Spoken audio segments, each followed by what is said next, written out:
It's not every mistake that you make that children should know. As a parent, the tendency to turn your children into your best friends is there.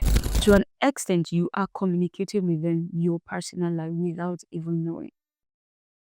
And so, in this context of communication problems that parents and guardians and people who live with children they have with children, is that we don't give children age and gender appropriate information. So I'm going to give a few examples. First, it has to do with sharing your personal life. As a parent, okay, the tendency to turn your children into your best friends is there, right? This is mostly common among mothers because they spend a lot of time with your children. The children are sensitive.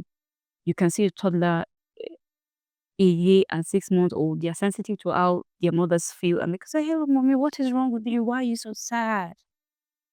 And they can share with her, "Don't be sad, I don't want you unhappy. What can I do to help?" And so they pick the emotions, right? That is information you're giving your child. I'm not saying that you should be all perfect, but I'm saying that you should be conscious.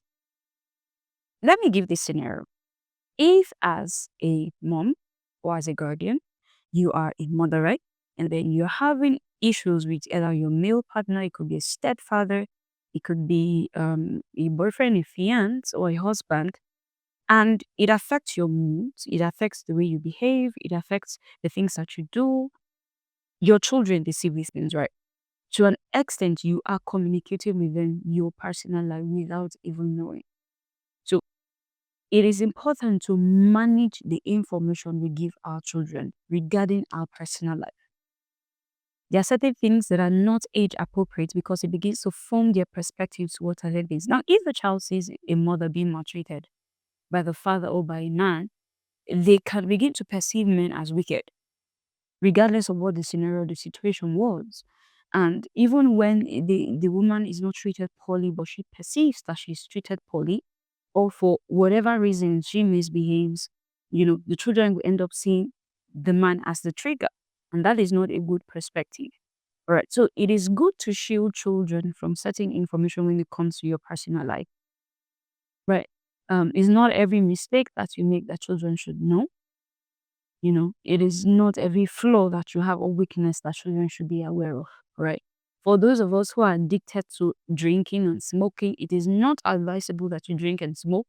But these are things that you should keep away from your children. Keep it away from your children. That is, you are giving them more than they should know at whatever age. Your children should not even be aware. If it's something that you're dealing with, keep it away from your children. It does not help them. Don't allow them get into those habits. All right, keep it away from your children, I must say.